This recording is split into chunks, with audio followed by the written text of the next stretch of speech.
This is a continuation of the API front-end project series.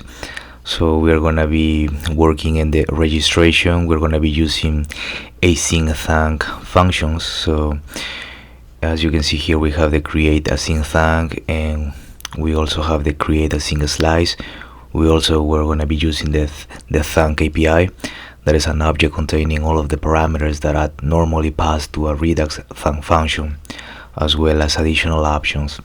And also we're gonna be using Axios. That is pretty much, Axios is a promise-based HTTP client for Node.js. In the browser, it is isomorphic. It can run in the browser and Node.js with the same code base. On the server side, it uses the native Node.js HTTP module, while on the client, the browser, it uses XML HTTP requests. So what we are gonna do right now is I'm gonna go into my terminal, and I'm gonna type in ls, and let me see, I'm gonna go into my folder express, and I'm gonna go into my folder API, and then I'm gonna type in code space that so I can open it in Visual Studio Code. So we have this, we are in the usersSlice. So okay, so right now we are in the features folder, so we are in the front end, so we are in features, and we are in the users folder, and we are in usersSlice, and npm run, and the script, it was front, so npm run front, and it should be opened in localhost 3000. So it should send us to localhost 3000, and as you can see, we have the navigation, we have the register, and the login. And if we press Ctrl+Shift+I, if we go into Redux, we can see our state, and we have the user, we have the user's state, we have the user that is null, and its errors, as success, is loading, is set to false, and the message is set to an empty string. So we have that. So right now what we are gonna do is in the usersSlice, what we are gonna do is we need to create a new function. So let me see what, just below, okay, here we're gonna create a function named register, and we are gonna set it to create AsyncThunk, and we have here create AsyncThunk. So in order to do that, we do export const and the name of the function, that is register, and we're gonna set it to create AsyncThunk, and we're gonna have a parentheses, and inside of the curly braces, it's just parentheses. So here, how are we gonna do? So let me see.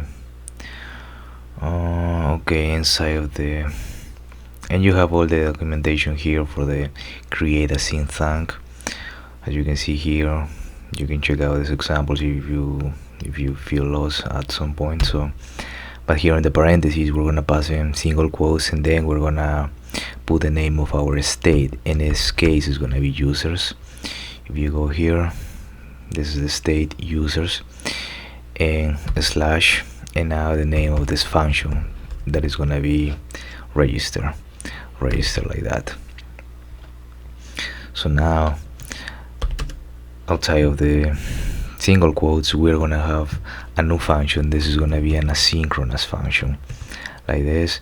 So we're gonna have an asynchronous function, and inside of the curly braces, we're gonna use a try catch.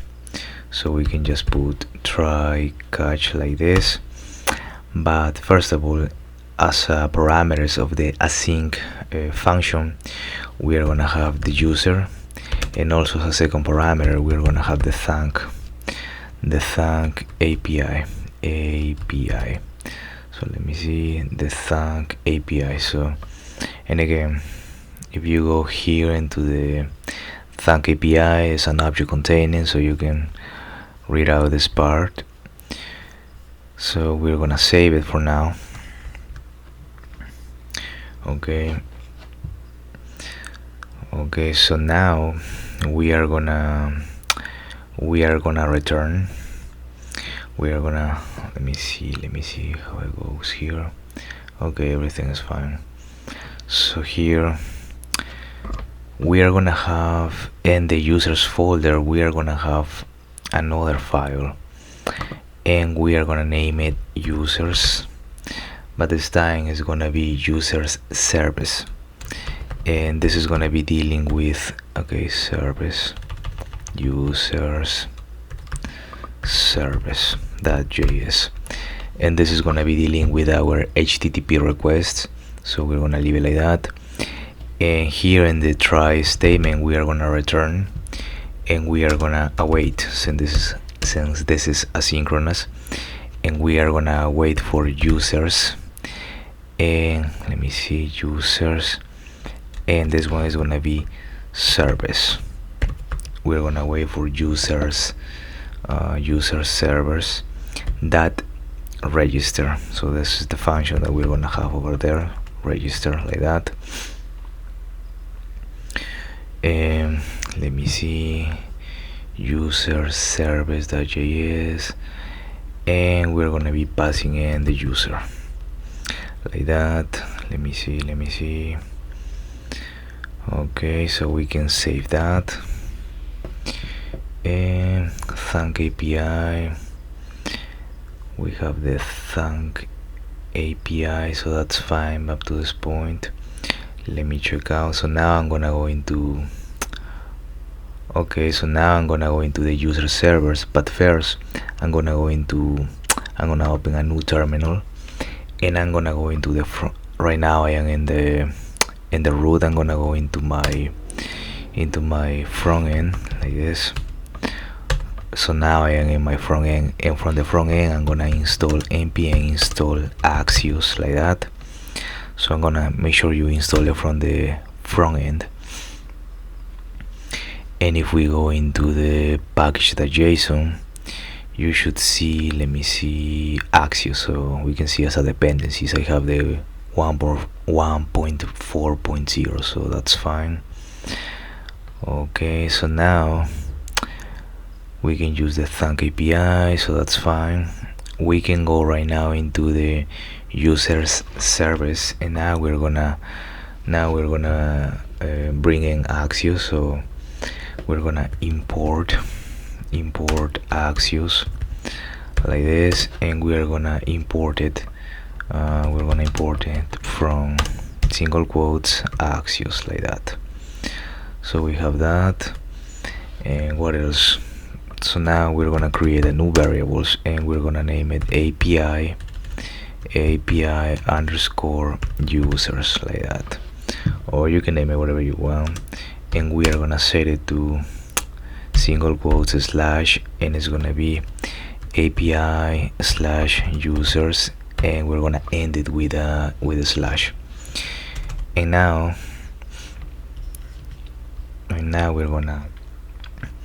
we're gonna register the user. So it's gonna be const, and we're gonna have the register. So this is the function register, like that, and we're gonna set it to an asynchronous function like this.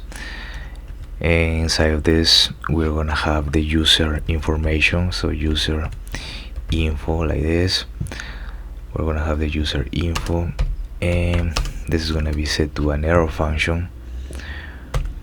Okay, and inside of the curly braces we are gonna have this variable name response. So we're gonna have this variable name response, and we are gonna await, since this is asynchronous, and we are gonna await for Axios. So we're gonna wait for Axios, and we're gonna have this post method. Okay, so now we're gonna be using the API users that we have here, that is set to slash API slash users slash, and as a second parameter we're gonna have the user info, like this.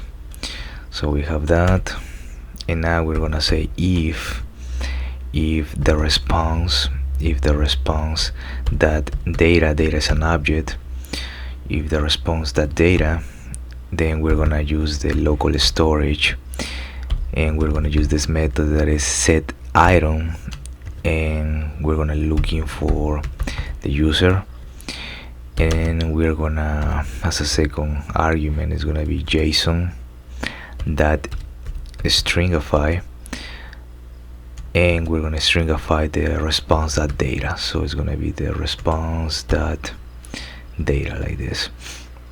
And as you can see here, you can read the headers, the config. So right now we are here in data, that is an object of data, like that. So we can save it.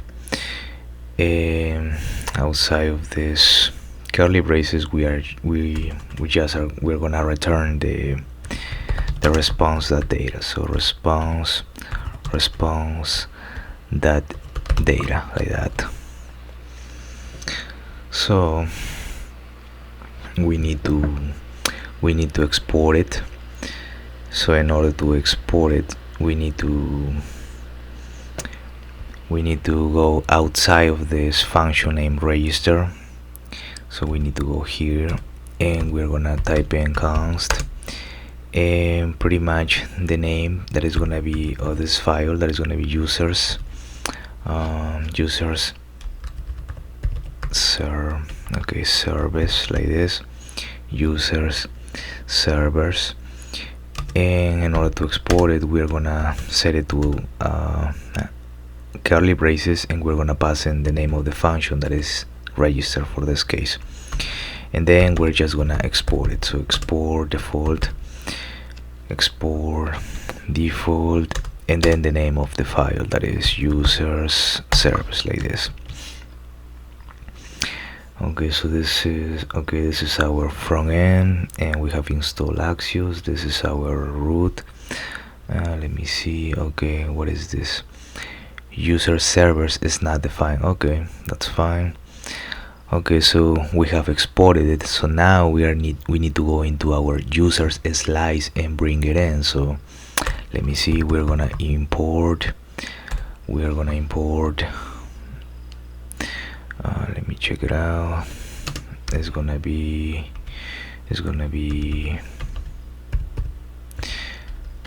import user servers. Okay, so I did it by itself. So we are bringing user servers from the /user server. So if we go back to our localhost 3000, everything is working correctly. So we have that up to this point.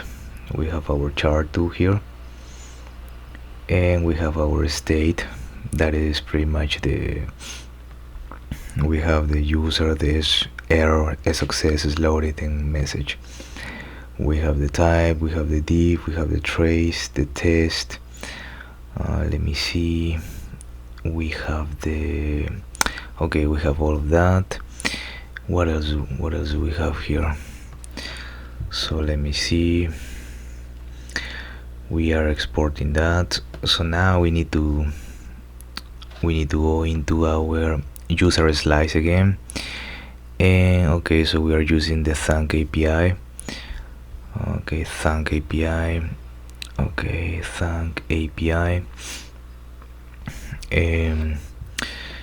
Okay, so in the catch we're catching the error. So below that we're gonna have a message. So we're gonna have a message like this. It's gonna be message, and we're gonna set it to something. So if there is an error, so we're gonna type in error that, and it's gonna be response, error dot response, and so we're gonna be using n error dot response data. So we're gonna have error dot response dot data. So we have that, or also we can have the error dot response dot data dot message. So let me see, we're gonna have another n, so it's gonna be error dot response dot data dot message like this.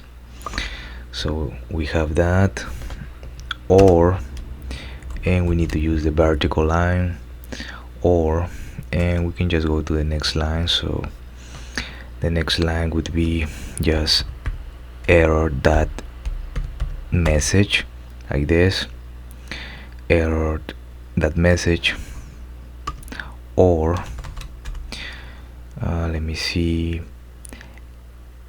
error to a string. So it would be error, here would be to a string like this, and this is a function. So we will have error to a string, and here we have error dot message. Let me see why is showing like this. Let me see. Okay, so we have that, and okay, so if we go below, we can return, and we are gonna return, we can use the thunk API, and this has a method that is reject with value, and here's where we are gonna pass in that message. So like this, and let me see if I go here, maybe this is why I didn't like it. So we have this message, and we are setting it to, error dot response, and error dot response dot data, and error dot response dot data dot message. Okay, or error dot message, or error to a string. So we can just maybe move it like this. Let me see. Okay, like that, like this. So we can just leave it like that. So that's fine. We can save it. So everything is fine.